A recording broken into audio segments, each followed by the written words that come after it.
Get out कालीठू काबू बसिया दरकार नहीं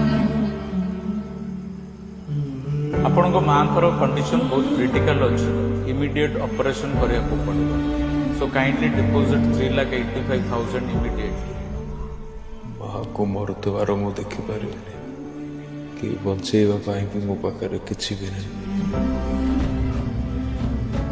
ସେ ନଈ ଏତେ ଗଭୀର ନୁହଁ।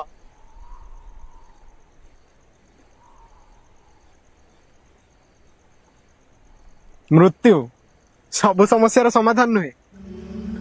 ଚାକିରି ଚାଲିଗଲା, ମା ଏବେ ହସ୍ପିଟାଲରେ। ବାପା ଭାବୁଛନ୍ତି ତାଙ୍କ ପୁଅ ଟଙ୍କା ଆଣିବ ଆଉ ଟ୍ରିଟମେଣ୍ଟ ଷ୍ଟାର୍ଟ ହବ। ନା ମୋ ପାଖରେ ଚାକିରି ଅଛି ନା ମୋ ପାଖରେ ଟଙ୍କା ଅଛି। ଭଗବାନଙ୍କ ଉପରେ ଭରସା ରଖି ଥରେ ଦେଖ। ଆରେ ଦି କେମିତି ଭଗବାନ? ଯଦି ସତରେ ଭଗବାନ ଥାନ୍ତେ ତାହେଲେ ମୋ ମାର ଆଜି ଏ ଅବସ୍ଥା ହେଇନଥାନ୍ତା। ମହାଭାରତରେ ଅର୍ଜୁନ ମଧ୍ୟ ଭାଙ୍ଗି ପଡିଥିଲେ, ତାଙ୍କ ହାତରୁ ଶସ୍ତ୍ର ବି ଖସି ଯାଇଥିଲା, କିନ୍ତୁ କୃଷ୍ଣ ଗୋଟେ କଥା ତାଙ୍କୁ ବୁଝେଇଥିଲେ, କଠିନ ସମୟରୁ ପଳେଇ ଯିବା ସମାଧାନ ନୁହେଁ, ସେଥିରେ ଠିଆ ହେଇ ଲଢିବା ଗୋଟେ ପ୍ରକୃତ ଯୋଦ୍ଧାର ଲକ୍ଷଣ।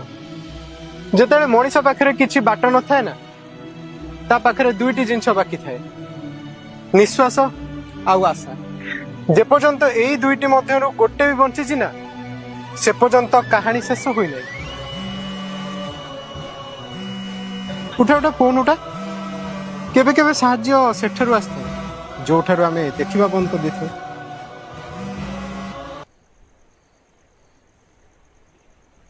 अरे पैसा दे कुआडे गलु तू मार ऑपरेशन सरिलानी मा या भल अछि तू जल्दी हॉस्पिटल को आसी पहुंच କିନ୍ତୁ ମୁଁ ତ